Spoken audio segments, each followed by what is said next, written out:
హల్లెలూయా.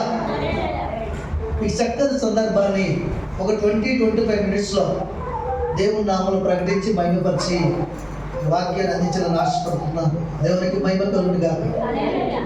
మీకు వాక్యం ప్రారంభంలోనే ఒక ప్రశ్న, బైబిల్లో ఒక భక్తుల గురించి మీకు వేయడం జరుగుతుంది. అతను మీ అందరికీ తెలిసిన భక్తుడే. ఆ పేరు, ఆ మాట చెప్పగానే గుర్తొస్తుంది ఆ భక్తుడు ఎవరో కొంతమందికి, వాక్యం ఉన్న వాళ్ళకి. ఏమంటే ఈరోజు మనకి దేవుడు సిద్ధపరిచిన అంశం ఏంటంటే, వాక్యాల అంశం ఏంటంటే, దేవుని హృదయానుసారుడు ఎవరు? ఎవరు చెప్పారు? దేవుడు. దావీదు గురించి దావీదే చెప్పాడు దేవుడు. చూసారా? God bless. నాని చెప్పాడా? మంచిది. మీరు ఎవరు చెప్పలేదు, అవునా? ఎన్నోసార్లు మెసేజ్ విన్నారు, మంచిదే. చెప్పలేని మీరుతో చెప్పిన వాళ్ళతో కూడా చెప్పబోయి నాతో కూడా దేవుడు మాట్లాడుతున్నాడు. దేవుని స్తోత్రం. హల్లెలూయా. దేవుని హృదయానుసారుడు ఎవరంటే దావీదే, మరెవ్వరు కాదు. దేవుని హృదయానుసారుడు అంటే అర్థం ఏంటి తెలుసా? దేవుని హృదయము అనుసరించి దేవుని హృదయంలో ప్రతి ఆశను కూడా తీర్చడానికి ముందుకు వచ్చిన వాడు.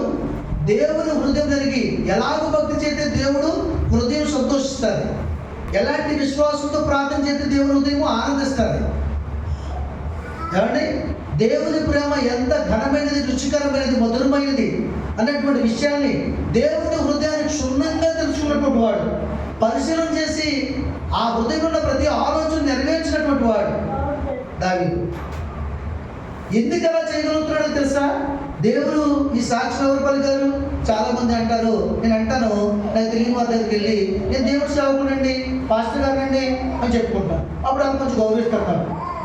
కొంతమంది సీట్ కాల్ చేసిస్తారు, నేను చూసి ఎవరికైతే ఏమిటి నిలబడదు, ఏమిటి ఎక్కడ తీసాను, ఊటి ఎక్కడ తీసాను అంటే కొంత ఎవరికే చెప్పు. కొంతమంది పాస్టర్ గారు కానీ అందరికీ పదకొండు సీట్ వేసి చిన్నకోటికి వెళ్తే కొన్ని గడిచి తీస్తాడు, అది గోరు. ఏమండి? కొందరు ఏం చేస్తారు తెలుసా? స్వార్థపరులు. పాస్టర్ గారు నోట్లు కనపరుస్తూ ఉంటారు, అందరికంటే ఒక ముక్కు తక్కువ వెళ్తారు పాస్టర్ గారు. ఎందుకంటే ఇంకేమనలేదు, ఎంత జరిగింది ఏమండి? ఇలా ఉంటుంటాయి ఈ మనుషులు. ఏంటంటే వాళ్ళ పదవులు, వాళ్ళ అధికారాలు, వాళ్ళ గొప్పతనాలు చెప్పుకుంటే ఒక గౌరవం లభిస్తుందని చెప్పుకుంటారు. కొన్ని చోట్ల లభిస్తుంది గౌరవం, కొన్ని చోట్ల లభించదు. ఓకేనా? కానీ దావీదు ఎప్పుడు తన గురించి గొప్పగా చెప్పుకోలేదు. నేను దేవుని హృదయానుసారాన్ని ఎక్కడ పలకలేదు. ఈ మాట ఎవరు పలికారు? దావీదు నిమిత్తం దేవుడే. ఎవరు పలికారు ఈ మాట? దేవుడే పలికాడు. ఎవరు పలికాడు? దావీదు. ఎవరు అనుకుంటున్నారు? ఒక గొర్రెల కాపరి అనుకుంటున్నారా? మీకు తెలుసు గొర్రెల కాపరి. ఆ తదుపరి నా హృదయానుసారుడు. ఎప్పటికీ నా హృదయానుసారుడు ఎందుకు జీవిస్తున్నాడో తెలుసా? ఆ గొర్రెల కాపరితత్వ క్రమాన్ని, బాధ్యతని, వాటి మీద చూపించిన ప్రేమని ఎప్పటికీ నా ప్రజలైన ఇశ్రాయేలు ప్రజల మీద చూపిస్తూనే ఉన్నాడు. నా మీద కూడా ఆ ప్రేమని కనబరుస్తూనే ఉన్నాడు, ప్రేమిస్తూనే ఉన్నాడు. కాబట్టి దావీదే నా హృదయానుసారుడు. అతనికంటే ముందు చాలా మంది ప్రవక్తలు, భక్తులు చాలా కార్యాలు చేశారు, దేవుని నామాన్ని మహిమపరిచాడు. కానీ దేవుని హృదయం దోచుకున్నవాడు, దేవుని హృదయాన్ని సంపాదించుకున్నవాడు దావీదు ఒక్కడే.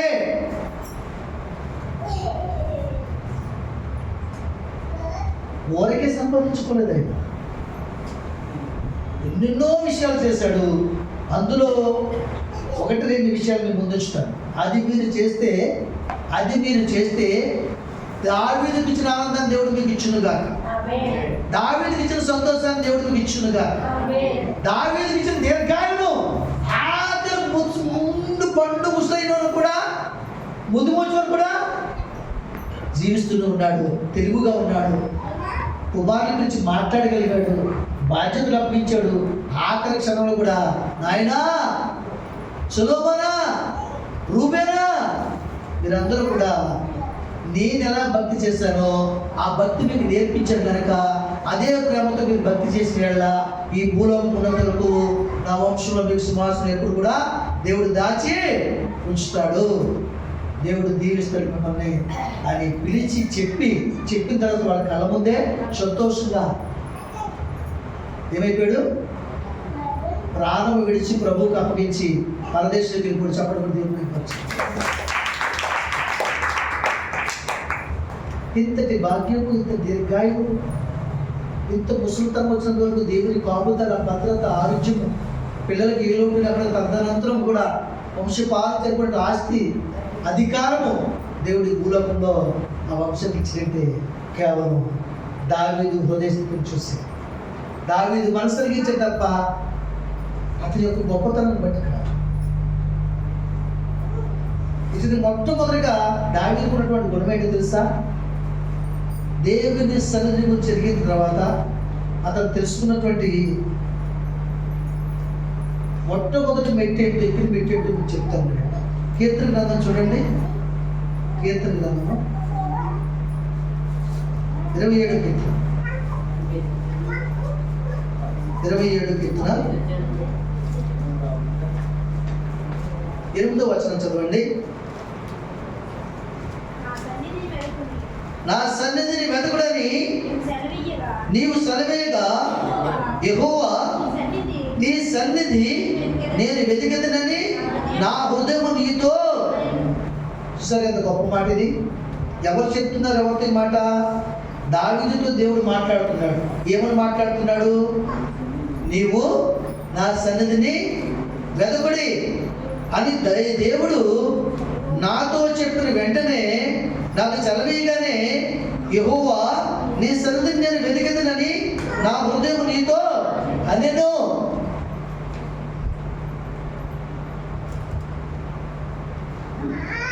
ఎవరన్నారు? ఎవరన్నారట? దేవుడితో. ఈయన లేదని చెప్తున్నాడు. ఎవరన్నారని చెప్తున్నాడు? నా హృదయం నీతో అన్నాడు. ఎందుకన్నా తెలుసా?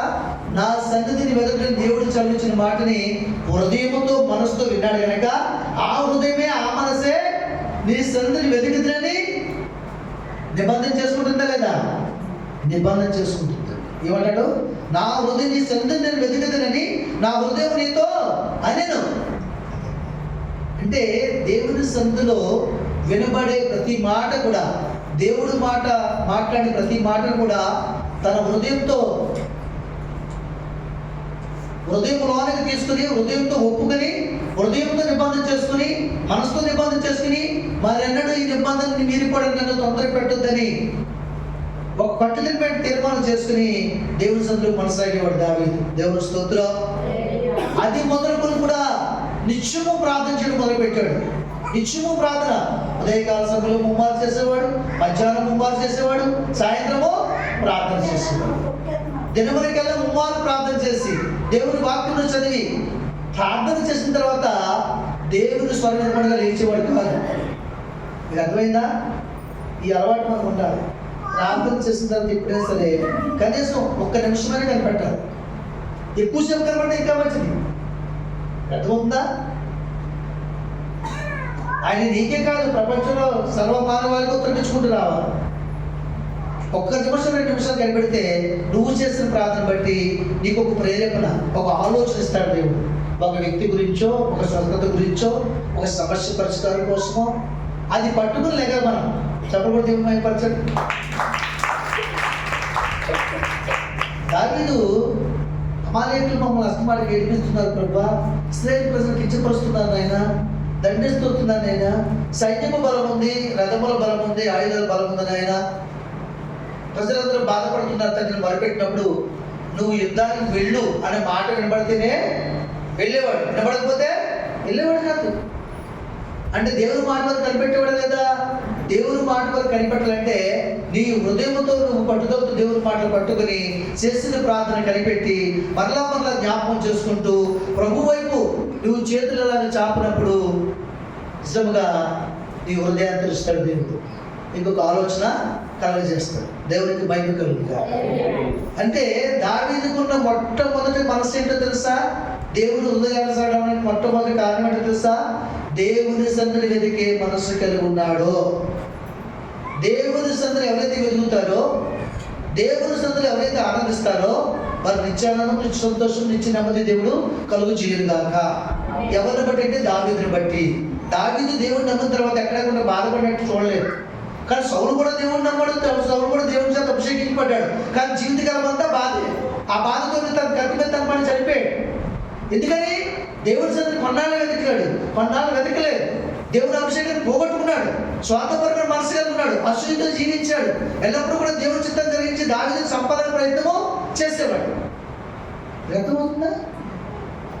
కాబట్టి మొట్టమొదటిగా దేవుని సన్నిధిలో దేవుని హృదయానుసారులుగా ఉండాలంటే, దేవుని చిత్తాన్ని జరిగించాలంటే, దేవుని నామాన్ని నయింపరచాలంటే, దేవుని మందసం ఇంట్లో ఉండాలంటే, దేవుని ద్వారా నీ బిడ్డలో కార్యాలు పొందుకోవాలంటే, నువ్వు చేసిన ప్రార్థన దేవుడు జవాబు ఇవ్వాలంటే, నువ్వు దేవుడి సన్నిధిని వెతికే మనసు నువ్వు కలిగి ఉండాలి.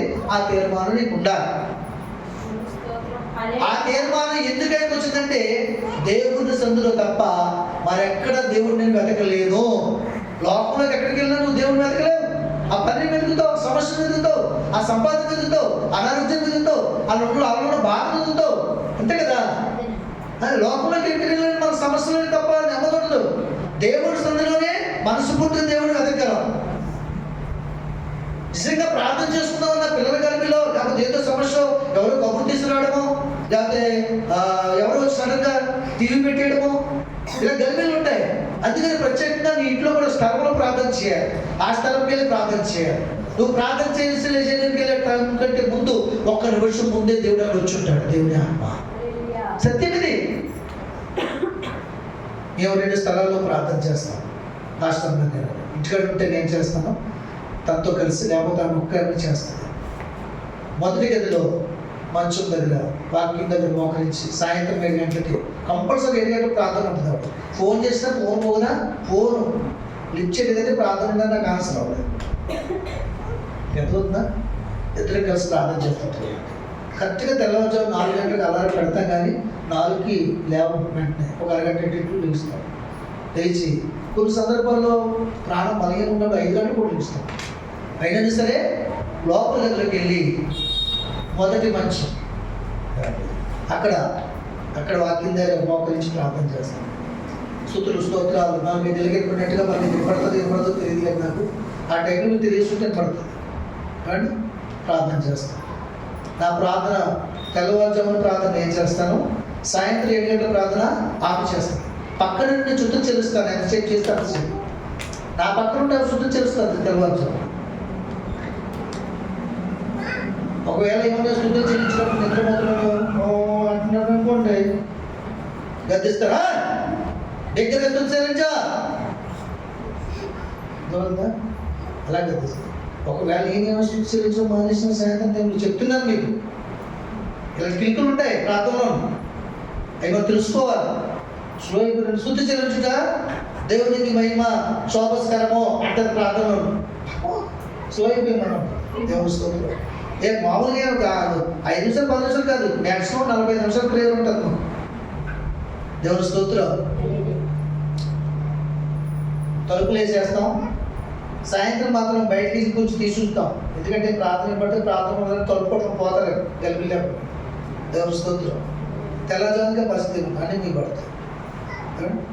ఇలా ప్రార్థన చేసుకోవాలి. దేవుని సన్నిధిని వెతుకులేని దేవుడు సెలవుగానే ఆ మాట లోపల తీసుకుని దావీదు ఏం చేశాడు? తన హృదయం స్థిరపరుచుకున్నాడు. ఆ ప్రకారంగా తర్వాత అట్టి మనసుకు రావాలంటే ఏం చేయాలి తెలుసా? దేవుని సన్నిధిని ప్రేమించాలి. దేవుడిని ప్రేమించాలి, దేవుని మాటను ప్రేమించాలి. దేవుడిని ప్రేమించిన వాడే దేవుని మాటను ప్రేమిస్తాడు, దేవుని సన్నిధిని ప్రేమిస్తాడు, దేవుని వాక్యను ప్రచురించినట్టు సేవకును కూడా ప్రేమిస్తాడు. దేవుని స్తోత్రం. హల్లెలూయా. మరొక విషయాన్ని చూపిస్తాను చూడండి మీకు. కీర్తన గ్రంథము, అదే కీర్తన గ్రంథము 26వ అధ్యాయం చూడండి. ముందు అధ్యాయం 26వ అధ్యాయం 8వ వచనం చూడండి. యెహోవా నీ నివాస మందిరమును, నీ తేజో మహిమ నిలుచు స్థలమును నేను ప్రేమించుచున్నాను. చాలండి. ఏం చెప్తుంది ఇక్కడ? యెహోవా నీ నివాస మందిరమును, నీ తేజో మహిమ నిలుచు స్థలమును నేను ప్రేమిస్తున్నాను. ఇక్కడ 2 స్థలాలు చూపిస్తాడు ఆయన. మొదటిది దేవుడు నివసించే మందిరం, రెండోది తేజో మహిమ నిలుచు స్థలం. చాలా జాగ్రత్తగా ఉంది మాట. మొట్టమొదటి దేన్ని ప్రేమిస్తున్నాడు? దేవుని నివాస మందిరమును ప్రేమిస్తున్నాడు. రెండోది ఆయన తేజోమహిమ నిలుచు మందిరమును కూడా ప్రేమిస్తున్నాడు. దేవుని మందిరాన్ని ప్రేమిస్తున్నాడంట. దేవుని మందిరం అంటే ఏంటి చెప్పండి కూడా మీరు? దేవుడు మనకి ఇచ్చిన మందిరం ఏది? ఇదే. మీరు ప్రేమించబట్టే కదా ఆదివారం వస్తున్నారు, శుక్రవారం వస్తున్నారు. అవునుగా చెప్పండి. ఏమండి అనస గారు, దేవుని మందిరం ఇదేనా ఉంది? మీరు ప్రేమించబట్టే కదా. భార్య ముందు వచ్చినా భర్త కలిసి మొత్తం వస్తున్నారు. ఏమండి ఆయన మందిరాన్ని ప్రేమించబట్టే కదా శారమ్ గారు వీళ్ళందరూ కూడా ఎక్కడికి వెళ్ళకుండా వస్తున్నారు కదా. ఇది మందిరానికి వచ్చే వాళ్ళందరూ కూడా ఎందుకు వస్తారంటే మందిరంలో ప్రేమించి వస్తారు, మందిరంలో వినబడే మాటను ప్రేమించి వస్తారు, మందిరంలో దొరికే ఆశీర్వాదాన్ని పొందుకోవడానికి వస్తారు. కాబట్టి అలాగే దేన్ని ప్రేమించారంట? దేవుని మందిరాన్ని ప్రేమించారు. మీరు దేవుని మందిరాన్ని ప్రేమించి దేవుని మందిరానికి వస్తున్నారు. మరి ఏమైనా దేవుని మందిరాన్ని చేస్తున్నారో లేదో అది నీకు తెలుసు, దేవునికి తెలుసు. ఇక అర్థమవుతుందా? కానీ దేవుని మందిరానికి వచ్చిన ఆయన ఖాళీగా లేడు. దేవుని మందిరం గురించి ఆలోచన చేసేవాడు. ఇప్పుడు దేవుని మందిరం గురించి ఆలోచన చేసేవాడు. ఆలోచన ఎలా చేశాడో మీరు చూపిస్తాను. ఆలోచన ఎలా చేశాడో చూపిస్తాను. చూడండి అక్కడ 2వ దినవృత్తాంతంలో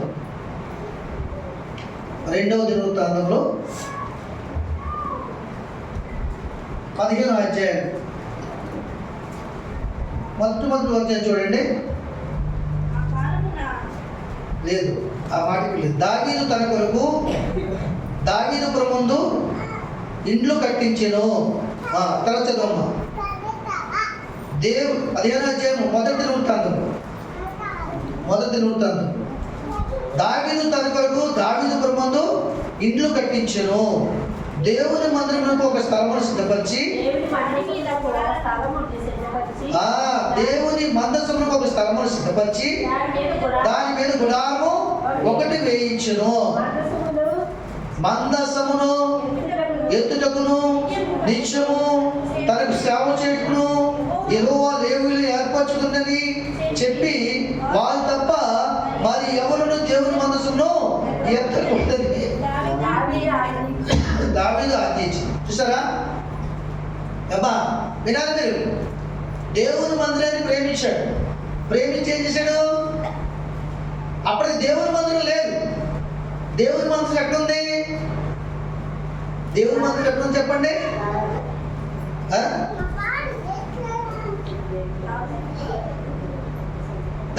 దావీదుపురంలో అసలు దావీదు పరిపాలించే దావీదు ఉండే ప్రాంతానికి దావీదుపురం అని పేరు.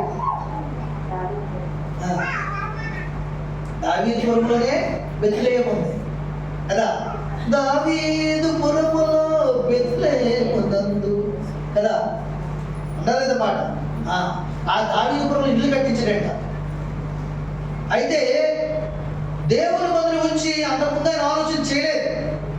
దేవుడు నా సంధి వెతుడు ఎప్పుడైతే చెప్పాడో, చెప్పిన మాట హృదయంతో దేవునితో ఎప్పుడైతే నిబంధన చేసి ఒప్పుకున్నాడో, దేవుని మందిరంలో ప్రేమని, అనుభూతిని, ఆశీర్వాదాన్ని, ఆ మాటను మొదలు ఎప్పుడైతే అనిపించాడో అప్పుడు దేవుని మందిరం ప్రేమించే మనసు ఆయనకు వచ్చింది. కాబట్టి దేవుని మందిరం ప్రేమించాడు.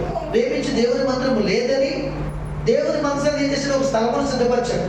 దేవుని మనసాన్ని ఏం సిద్ధపరిచాడు? ఒక స్థలాన్ని సిద్ధపరిచాడు. సిద్ధపరిచి దాని మీద గుడారం ఒకటి వేయించాడు. చూడండి, దాని మీద గుడారం ఒకటి వేయించాడు. అప్పటికి ఎక్కడ ఉంది?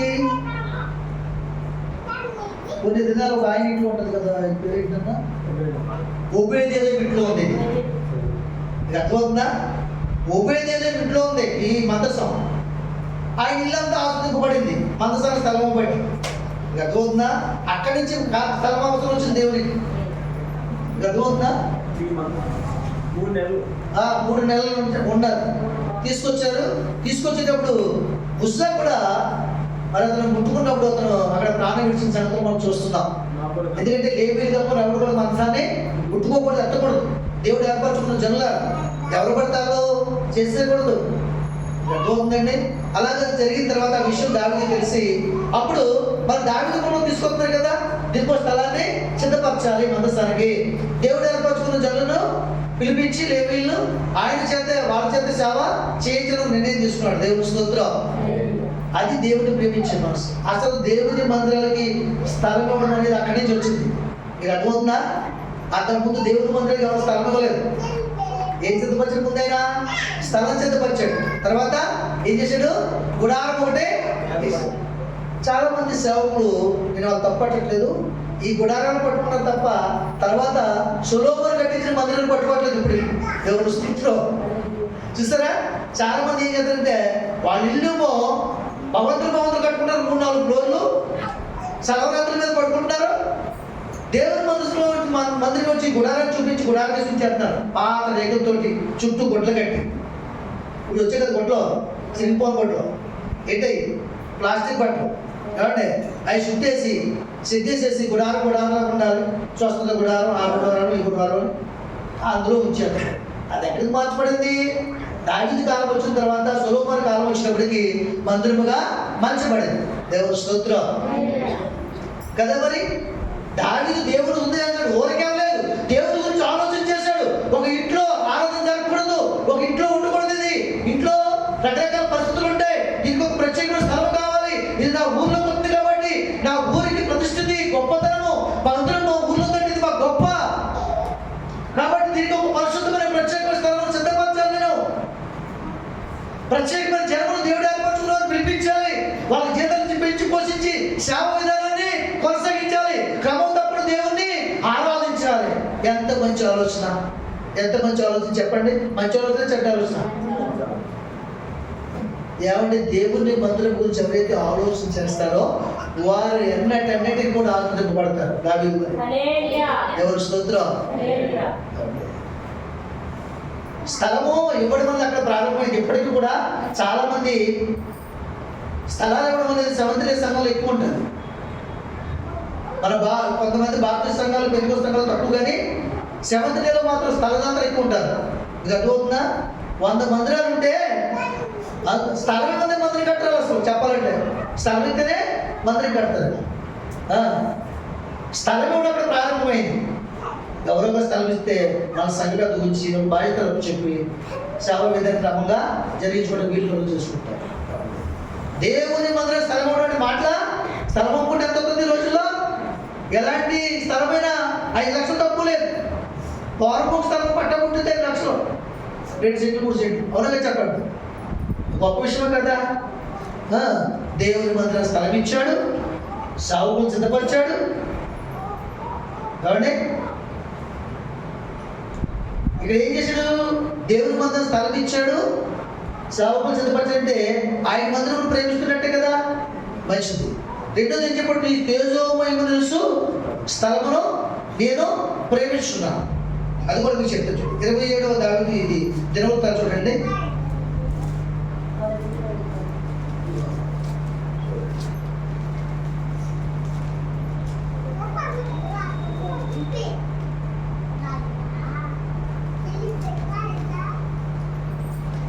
మొదటి దినవృత్తాలు కాదు, రెండో దినవృత్తాలు చూడండి.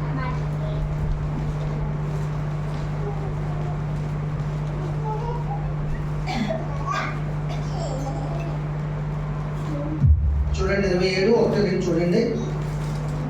యోతాము ఎలా నారంభించినప్పుడు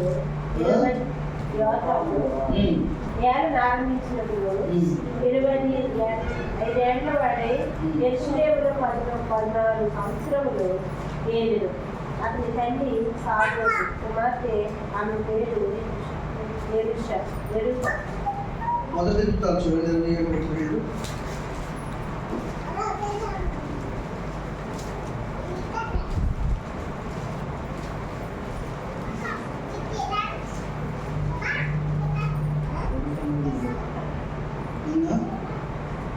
జనసంఖ్యను బట్టి ఇశ్రాయేలీయుల పెద్దలు ఎక్కువ చెప్పలేదు.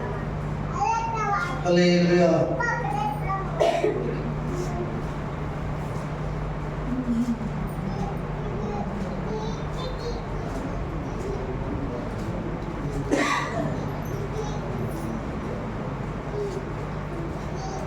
సమయంలో మన వాక్యం నుంచి చదువుని జ్ఞాపకం ఉంది. అక్కడ ఏమంటాడంటే రెండో మాటగా దేవుని మందసము ఖాళీగా ఉండగా నేను సరంగులు వేసుకుని ఇల్లు కట్టుకుంట అది మంచిదా అని తన మనసులో అనుకుంటాడు. అనుకున్నప్పుడు నాతాను దగ్గరికి వెళ్ళి ఈ మాటను చెప్పినప్పుడు ఎవరు చెప్తారు? ఇక నాతాను దగ్గరికి వెళ్ళి దావీదు చెప్తాడు, దేవుని మందసం గుడారం వేయించాడు కదా, మరి గుడారం వేయించిన తర్వాత గుడారం నుంచి ఆలోచన చేసి నేను సరంగులు వేసుకుని ఇల్లు కట్టుకున్నాను, మంచి మంచి ఇల్లులు భవంతులు నాకు ఉన్నాయి, దేవుని మందిరం గుడారంలో ఇది మంచిదా, మంచిది కదా నేను అనుకుంటున్నాను, దీని గురించి ఆలోచన చేసి ఒక మందిరం కట్టాలనుకుంటానని నాతాను ప్రవక్తతో ఆయన చెప్తాడు. చెప్పినప్పుడు ఆయన నాతాను అంటాడు, దేవుని దృష్టికి దేవుని సేవ చేయడానికి ఏది మంచిదని నీ మనసు తోస్తే ఆ పని నువ్వు చేయమంటాడు. దేవుని స్తోత్రం. అంటే ఈ మందిరం గురించి మందస్థానికి స్థలం లేనప్పుడు స్థలమును ప్రేమించాడు, సేవకులు సిద్ధపరిచాడు. ఇప్పుడు గుడారం గురించి ఆలోచన చేస్తున్నాడు. అంటే గుడారం ఎలా ఉంది? మామూలుగా ఉంది గుడారం వేసి. కాబట్టి దావీదు ఇల్లు ఎలా ఉన్నాయి? సరంబిలు వేసుకుని ఒకదానితో ఒకటి కట్టి ఎండ అనేది లోపల రాకుండా మంచిగా భవంతులు ఉన్నాయి. అప్పుడు దేవుని మందిరం వచ్చి గుడారంలో ఉండి నా ఇంటికి గొప్ప ఉండడం ఇది కరెక్టా అని అనిపించిందంటే అనిపించి ఆ మాటలు దైవజనుడైన నాతానుతో చెప్తున్నాడంట. దేవుని మందిరం గుడారంలో ఉంటుండగా సరంబిలతో సరంబిలు వేసుకుని నా ఇంట్లో కట్టుకుంటా అదా చదువున్నాను ఒకసారి. దినోత్తరం కూడా ఉంది. సమయముక రాలేదు, యెహోవా మందిరము కట్టుటకు సమయముకను రాలేదని, యెహోవా మందిరము కట్టుటకు సమయం రాలేదని ఈ జనులు చెప్పుచున్నారే. అందుకు యెహోవా వాక్కు ప్రవక్త హగ్గయి ద్వారా తెలియజేసింది ఏమనగా, ఈ మందిరము పాడి ఉండగా మీరు సరాబులు వేసిన ఇంట్లో నివసించటకు ఇది న్యాయమా? ఈ మందిరము పాడి ఉండగా సరంగులు వేసుకుని మీరు నివసించడం న్యాయమా? ఇది సరాసరి దేవుడు మాట్లాడుతున్నాడు. కానీ అక్కడ దేవుడు మాట్లాడింది కాదు, దేవుడి తల ఉంది, మీకు చూపిస్తాను. గర్వవుందా? అక్కడ దేవుడు మాట్లాడితే దావీదుకే ఆలోచన వచ్చింది. ఏమని? దేవుని మనసాన్ని స్థలమును సిద్ధపరిచాను, గుడారం వేశాను, నేనైతే భవంతులో ఉంటాను, సరంగులు వేసుకుని ఇంట్లో ఉంటాను, దేవుని మందిరము మందసము గుడారంలో ఉండి నా ఇంట్లో సరంగులు వేసి కట్టుకుంటే నీకు న్యాయమా? దాన్ని ఏం చేయమంటావు? ప్రవక్తని దైవజనుడిని ప్రవక్తకి నాతాను దగ్గరికి అడుగుతున్నప్పుడు ఆయన ఏమంటే, దేవుడు నీకు విషయంలో దేవుని పరిచయం చేసేట్లో దేవునికి ఏది ఇవ్వాలనుకుంటే తీయు, ఏ మంచి పని చేయాలంటే మంచి పని చేయి అని నాతాను చెప్పాడు. చెప్పిన తర్వాత ఆ మాట దేవుడు అన్నాడు. మీరు చూపిస్తారు, ఇక్కడ తప్పింది చూపిస్తారు. సారీ, నేను నా మనసులో పెట్టుకున్న వాక్యాన్ని చదువుతుంది, మీకు అర్థం ఉందా? ఎప్పుడైతే నాతానుతో చెప్పాడో దావీదు పక్కకి వెళ్ళగానే దేవుడు మాట్లాడతాడు నాతానుతోటి. ఏమని? నాతానా, దావీదు మందిరం కట్టడానికి సిద్ధపడుతున్నాడు, నన్ను ప్రేమించేవాడు, అమితంగా ప్రేమించేవాడు, నాకు స్థలమును సిద్ధపరిచాడు, గుడారము సిద్ధపరిచాడు, అది చాలక మందిరము కడుతున్నాడు. అయితే అది అతని వల్ల జరగదు. ఒక కాలం వస్తుంది, ఆ కాలంలో మంచి కుమారుని ఇస్తాను, ఆ కుమారుడు అనగా ఆ కుమారుడు భయభక్తులు నేర్పించి నా మార్గం మనసునిచ్చి నేనే నా మందిరం నా కుమారుడు చేత కట్టించుకుంటాను. ఒకవేళ దేవుడికి మనం ఏదైనా ఇద్దాం అనుకున్నాం అనుకోండి, అమ్మా ఏమీ లేని కదా నువ్వు ఎందుకమ్మా ఇవ్వడము, రేపు పొద్దున్న రూపాయి దాచుకోమ్మా, దేవుడు ముక్కుని నాశనం ఇవ్వబోతారు, రూపాయి ఆశ్రయించి బతికిస్తుంది, ఆ రూపాయి నీ పిల్లడు చూస్తాడమ్మా, ఎందుకమ్మా దగ్గర ఉందిలేమో అప్పు చప్పు నేను కడతానేమ్మా అని నాలంటున్నాను అనుకోండి, ఆయన చేస్తాడు, అప్పు కొంచెం ఇచ్చాడు కదా, కొంచెం చేస్తాడు, అయ్యి దేవుడు తీరుతాడు అని అనుకోలేదు ఆయన దావీదు. ఆ విషయాన్ని దావీదుకు వచ్చి నాతాను చెప్పాడు, దావీదా నాయనా నీ మనసును దేవుడు చూశాడు, నువ్వు ప్రేమించే మనసును దేవుడు చూశాడు నాయన. అయితే ఇప్పుడు నువ్వు అది చేయడానికి వీల్లేదంట. ఎందుకో తెలుసా? నువ్వు రాజుగా ఇశ్రాయేలు పక్షంగా యుద్ధం చేసి అనేకులు ప్రాణాలని చంపి చేసి వేలు చేతులు రక్తంతో నింపబడ్డాయి. నీ చేతులతో మందులు కట్టారు వీల్లేదు, నీ మనసుతో కట్టు. మనసులో కట్టాడు కాబట్టి మందిరం కడతాను నేను, యెహోవా మందసం గుడారంలో ఉండటం న్యాయమా, నాకు ఇల్లు అవసరమా అన్నట్టు ఆలోచన వచ్చింది. చెప్పకూడదు దేవుని భయపరచు. ముందు నీ మనసులో కట్టుకోవాలి. ఏదైనా దేవుడికి కానుకోవాలంటే నీ మనసులో తీర్మానం చేసుకోవాలి. దేవుని సన్నిధికి వెళ్ళాలంటే నీ మనసులో తీర్మానం చేసుకోవాలి. ఆ దేవుని మందులో ఒక వస్తువు తీసుకుని పెట్టండి, నీ మనసులో తీర్మానం చేసుకోవాలి. నీ మనసులో తీసుకోకపోతే నువ్వు చేయలేవు, నీ బ్రతుకుకాలం అంతా. ఇక అర్థమవుతుందా? నీ మనసు నీ హృదయంతో నీతో అని నిన్ను ప్రేరేపించి అందరూ నిలుచుండేలాగా దేవుని ఆత్మచేత నింపబడాలి. ఒకరు దశం భాగం చేసి అందులో రూపాయలు కూడా ఇక్కడ పట్టుకెళ్ళవాలన్నా నువ్వు నిర్ణయం తీసుకోవాలి. నెలకానికి ఇవ్వాలని నిర్ణయం తీసుకోవాలి. ఒక ఫ్యాన్ ఇవ్వాలంటే నిర్ణయం తీసుకోవాలి. చెప్పగానే ఒక పేదవాడైనటువంటి వాడు 2 కుర్చీలు పట్టుకొచ్చి పెట్టగలిగాడంటే ఆ నిబంధన చేసుకోబట్టే. అవునుగా చెప్పండి. కొంతమంది పెట్టలేకపోయామంటే అతనికంటే స్తోమత ఉండొచ్చు కానీ ఇచ్చే మనసు మనకు లేదని ఈ మాటను బట్టి మనకు అర్థమవుతుంది. నేను చెప్పట్లేదు, మీకు అర్థం అవ్వాలి, నాకు కూడా అర్థం అవ్వాలి. దేవుని స్తోత్రం. ఇది ఎవరిని కించపరచడానికి కాదు. దావీదు వంటి స్వభావం నీలో రావాలని, దావీదు పొందిన ఆశీర్వాదాలను పొందుకోవాలని, దావీదులాగా దీర్ఘాయువు పొందుకోవాలని, దావీదులాగా ఉన్నత స్థానంలో ఉండాలని. సమస్య అనేది లేదు. ఒకవేళ సమస్యను పరిస్థితులు దేవుడైన పక్షంగా నిలబడి యుద్ధము చేసేవాడు. ఇదంతా ఎలా జరిగింది ఆయన జీవితంలో? ఒంటరిగా వెళ్ళాడు, ఏకాకిగా వెళ్ళాడు, గొర్రెల కాపరిగా వెళ్ళాడు, స్తోమత లేకుండా వెళ్ళాడు, సరైన బట్టలు లేకుండా వెళ్ళాడు. ఏమన్నట్టు తెలుసా? దావీదా ఆయన విడిచిపెట్టి పాడి ఆవుల్ని మేపే ఉద్యోగం ఇస్తారా? 10 గుర్రెలు పాలు పిండితే ఒక తప్పేలా వస్తాయి లీటర్, అంతేనా? 2 లీటర్లు. కానీ పాడి ఆవు పాలు పిండితే 10 లీటర్లు వస్తుందండి కదా. పాలు అమ్ముకుని బతికేస్తారు చాలామంది. అంటే దేవుడు హెచ్చిందని పిలిచాడు. కానీ అందుకు ఆయన ఏమనుకున్నాడు? ఇప్పుడు వీటి గొర్రెలు విడిచిపెట్టి చెప్తే మరి గేదెలకాయలు ఆవులకాయలు అనుకోలేదు. దేవుడు ఏది ఇచ్చినా నాకు దేవుని స్తోత్రం. ఆ పరమాత్మ ఎక్కడికి వచ్చింది? ఇశ్రాయేలు పరిపాలించే రాజ్యాధికారంలో తీసుకొచ్చింది. ఆ తగ్గిపోతే మనసు చెప్పకూడదు. దేవుని భయపరచండి. అంటే దావీదు హృదయాన్ని చూశాడు దేవుడు. ఏ పని నేను చేయడానికైనా నీ మాట వినడానికి ఐఎమ్ రెడీ. నీ చుట్టము బ్రహ్మా, నువ్వు పని కూడా నాకు భాగ్యమయ్యా. పని ఇచ్చేవాడు ఊరికే ఊదిలేవు కదా ఆయన, చేతునిచ్చేవాడు నువ్వే అని ఆయన ఆశ్రయించాడు, ఆధారపడ్డాడు కనుక ఇశ్రాయేలు ప్రజలకు రాజుగా చేశాడు. ఎంత గొప్ప సంగతి. మన హృదయం ఎరుగున్న దేవుడు కాబట్టి హృదయంలో తీర్మానం చేసుకోవాలి. హృదయంలో దేవుడిని ప్రేమించాలి. నా హృదయం నీతో అన్నదని నేను అంటున్నాడు తప్ప నేను నీతో అంటలేదు. నా హృదయం నీతో అంటుంది. ఎందుకంటే నన్ను మోసగించేదని, నన్ను తప్పించేదని, పక్కతో పట్టించేదని. హృదయం అంటే మోసకరమైంది, మనసు కంటే మోసకరమైనది, ఘోరమైన వ్యాధి కలిగింది. కాబట్టి దాన్ని నీకు అప్పగిస్తున్నానయ్యా. నా హృదయంలోకి వచ్చిన మాట నువ్వే స్థిరపరచాలి. ఇక్కడ అర్థమది. ఆయన స్థిరపరచకపోతే మనం చేయలేము. ఆలోచన ఉంటుంది. అలాగే మీరు మంచి మనసులు, మీరు చాలా మంచి మనసులు, ఇవ్వాలని మనసున్న వాళ్ళు, చేయాలని మనసున్న వాళ్ళు. కానీ నీ మనసులో మాటని దేవుడు స్థిరపరచాలంటే తీర్మానం తీసుకోవాలి. దేవుని స్తోత్రం. హల్లెలూయా. కనుక దేవుని సన్నిధిని చెప్తున్నాడు. మొట్టమొదటిగా దేవుడిని వెతికాడు, దేవుడి సన్నిధిని వెతికాడు, దాని గురించి ఆలోచన చేశాడు. ఆ మందసము మరి ఉభయదేశం ఇంట్లోంచి దావీదుపురంకి వస్తున్నప్పుడు దానికి ఎక్కడ పెట్టాలని ఆలోచన చేసి స్థలాన్ని సిద్ధపరిచాడు. ఆ స్థలంలో తీసుకొచ్చాడు. ఆరాధన చేయడానికి లేవీయులను ఏర్పరిచాడు, ప్రత్యేకపరిచాడు దేవుడిని. దేవుని స్తోత్రం. ఇక ఆయన తేజోమయుడు స్థలాన్ని చెప్తున్నాడు. ఈ మందిరంలో వినండి, జాగ్రత్తగా వినండి. ఈ మందిరంలో ఆయన తేజోమయుడు స్థలం, మందిరాన్ని ప్రేమించాడు, తేజోమయుడు స్థలాన్ని కూడా ప్రేమించాడు. ఈ మందిరంలో తేజోమయుడు నిలుసు స్థలం ఏం చెప్పండి? ఇదంతా మందిరమే. మరోసారి చెప్పండి మీకు. ఆవరణము, పరిశుద్ధ స్థలము, అతి పరిశుద్ధ స్థలం. అంటే మీరు దీనికి అక్కడి నుంచి కూర్చోవాలి తెలుపు, కరుణాదేవితో సహా, పాస్టర్తో సహా ఆ పిల్లలు దాటి అక్కడ కూర్చోండి.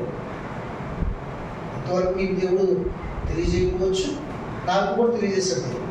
ఆ పిల్లలు దాటి ఇదేంటిది 3 భాగాలు. మందిరం ఎరున్నాయి, ఇంత కట్టించట్లేదు నేను. దీనికి ప్రత్యేకమైన స్థలాలు ఉన్నాయి. ఆవరణము, ఆవరణం ఏది తీసుకున్నది ఆవరణం ఎక్కడ ఉందా? పరిశుద్ధ స్థలం మీరు కూర్చుంది, ఇది పరిశుద్ధ స్థలం. 3 భాగాలు. ఇక్కడ తేజోమయుడు స్థలం అంటే పరిశుద్ధాత్మ దేవుని శక్తి ఇక్కడ ఉంటుంది. మిమ్మల్ని క్రమపరిచే ఆత్మ అక్కడ ఉంటుంది. మీరు అదుపు చేసుకుని దేవుని మాటలకి నుంచి తీసుకుని హృదయంలోకి తీసుకోవాలి. ఆవరణంలో ఏం చేయాలి మీరు? ఆవరణలో చేయవలసిన పని కూడా ఉంది. ఆవరణలో ఏం చేయాలి? దేవుని మందిరం దగ్గర అక్కడ మెట్ల దగ్గర జోలు విడిచిపెట్టి లోపలికి వస్తున్నప్పుడు నీ సమస్త భారం దేవునికి అప్పగించి నీ ప్రతి విధమైన లోక సంబంధమైన విడిచిపెట్టి జోలు విడిచిపెట్టినట్టుగా విడిచిపెట్టి పరిశుద్ధ స్థలంలో ప్రవేశించాలి. ఈ పరిశుద్ధ స్థలంలో ప్రవేశించి నిన్ను నువ్వు సరిచేసుకోవడానికి పాటలు, ఆరాధన, వర్షిప్, ప్రార్థన అర్థమవుతుంది మీకు. వాటితో మీరు ఏమైపోవాలంటే దేవుడితో ఏకమైపోవాలి. అప్పుడు ఇక్కడ దేవుడు మీ దగ్గరకు వచ్చి మిమ్మల్ని దర్శిస్తాడు, మిమ్మల్ని ఆకర్షిస్తాడు, మీతో మాట్లాడతాడు, మీ బలహీనతను తీసివేస్తాడు, మీ సమస్యలు పరిశీలిస్తాడు, ఆయన తీర్మానం తీసుకుంటాడు. ఇక్కడికి ఎవరో కూడా ప్రవేశించుకోరు. ఈ శాపలు దాచుకోవాలన్నా, మీరు ఏం దాచుకోవాలన్నా, మీరు తీసుకొచ్చిన కానుకలు పెట్టాలన్నా అక్కడ పెట్టాలి పిల్లల దగ్గర, మిగతావన్నీ కూడా బయటనే చేసుకోవాలి. అర్థమవుతుందండి? ఇక్కడ నేను మాత్రమే ప్రవేశించాను. దేవుని స్తోత్రం. తేజో మహిమ నేను స్థలాన్ని ప్రేమించాను అంటే ఈ స్థలాన్ని ప్రేమించు మోహరించి శిలగా అనుకుంటే ప్రేమిస్తున్నావా? చెప్పండి. ఎవరిని ప్రేమించారు? ఎవరు నిలబడతారు? తేజో మహిమ నిలుచు స్థలం అంటే ఇక్కడ ఎవరుంటారు? ఎవరు నిలుచుంటారు? తేజో మహిమ నిలుచు స్థలము నాలో నిలుచుంటుంది. చెప్పండి. నాలో నిలుచుంటుంది. నువ్వు నిబంధన చేసుకుని సేవ పోతే నీలో నిలుచుంటుంది. దేవుని పిలుపు, దేవుని చిత్తం జరిగించే మనసు కలిగి, దావీదు వంటి మనసు కలిగి, దేవుని కార్యాలని గురించి ఆలోచన చేసే మనసు ఉంటే నీలో కూడా ఉంటుంది. మొట్టమొదటి నన్ను గర్దిస్తాను, నాకు బుద్ధి చెప్తాను, తర్వాత నేను సరి చేస్తాను. దావీదు చేసిన పని ఏంటి తెలుసా? దేవుడు చెప్పవలసిన మాట నా తండ్రి చెప్తున్నాడు ఏంటి? చెప్పండి. శావుకుడు ఈయన చెబితేనే ఆయన వింటాడని గుర్తింపు. మీకు కూడా గుర్తింపు రావాలి. నా దేవుని నా సమస్యను చెప్పాలి, నా పరిస్థితిని చెప్పాలి. ఆయన మొరపెడితే వింటాడు. అబ్రాహాము మొరపెట్టినప్పుడు లోతు విడిపించాడు లేదా? పేతురు మొరపెట్టినప్పుడు తప్పుదని లెమ్మని చనిపోయిన సవాలు లేపాడు దేవుడు. వాళ్ళ కొరకు ప్రార్థన చేసుకుంటే రాలేదు. వాళ్ళ విశ్వాసం గొప్పదే. దైవజనుల యొక్క ప్రార్థన విజ్ఞాపన చేత వాళ్ళకి ఉత్తరం ఇచ్చి దేవుని నామాన్ని మహిమపరిచింది కదా మరి. కాబట్టి పిల్లరా, మీరు మందిరమును ప్రేమించాలి. మందిరంలో దేవుని మాట విన్నప్పుడు ఆ మాటను ప్రేమించాలి.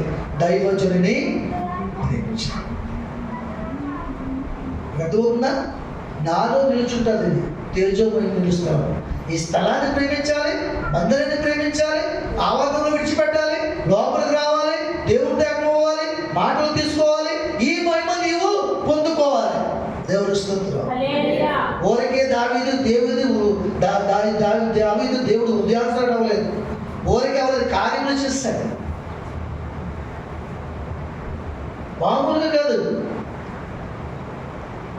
కాబట్టి దేవుని మందిరం గురించి ఆలోచించి అప్పుడు దేవుని మీ మందిరం అనే ఈ దేవుని కోసం దేవుడు ఆలోచన చేస్తాడు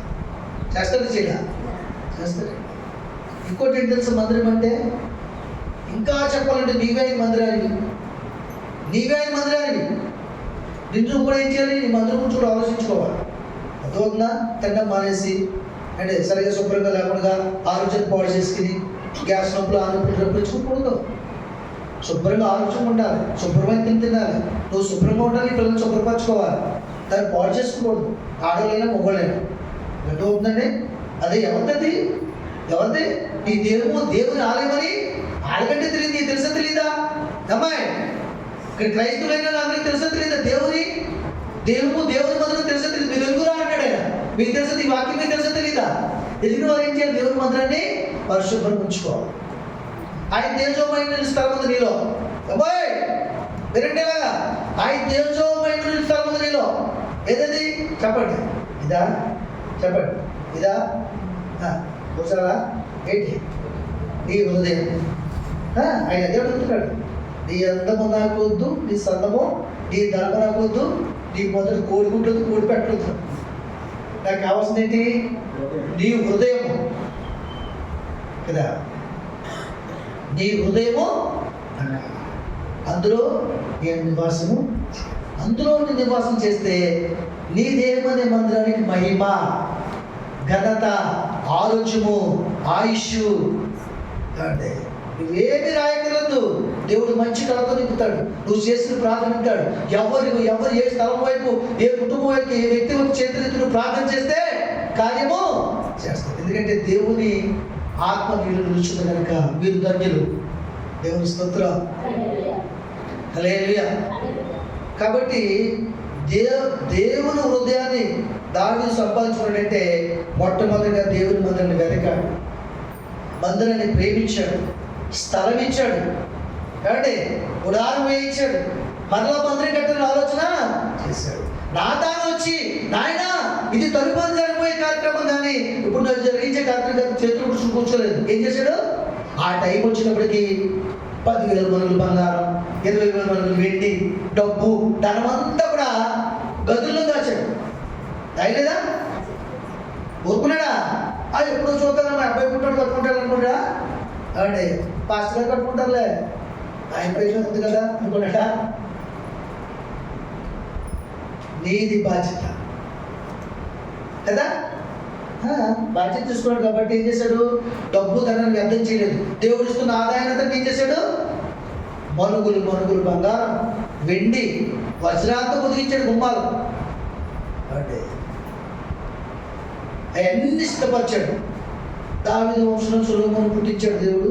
అప్పుడు చెప్పాడు, దావీదా ఒక దినము నువ్వు ఆలోచన చేసావే, మనసులో మందిరం కట్టావే, అది నువ్వు పనిలాగా చూసే భాగ్యాన్ని ఇప్పుడు నీకు ఇస్తాను, కమా చిత్తం ప్రభు అన్నాడు. ఇదిగో నీ చిన్న కుమారుడు ఆఖరి కుమారుడు సొలొమోను ఉన్నాడే, అతనికి నా మందిరం కట్టించిన యోగ్యుడు.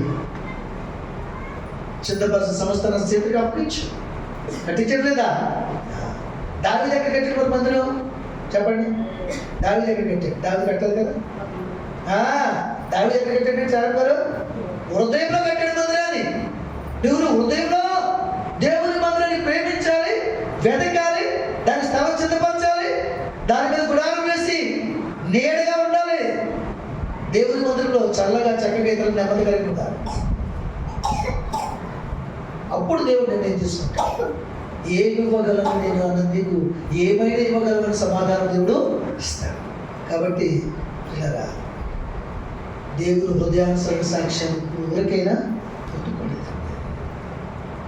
అందరూ అంటారు దేవుని మందిరికి వెళ్ళిన నాకేమీ మేలు జరగలేదు, దేవుడు నాకేమైనా ఇస్తాడేమో, దేవుడు నాకేమైనా చేస్తాడేమో, దేవుడు నాకేమైనా ఇవ్వాలి కదా.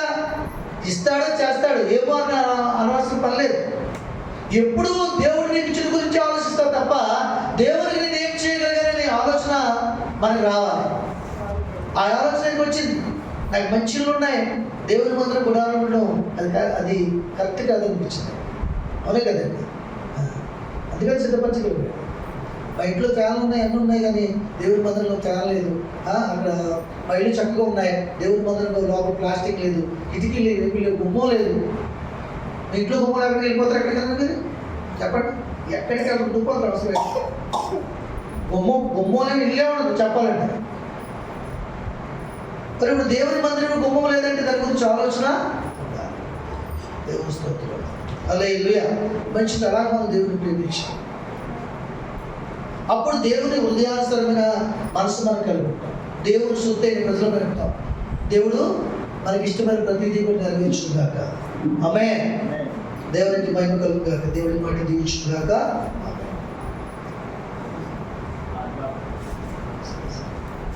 అలాగే ఓకే, క్లోజ్ చేయి, మళ్ళీ చేయి.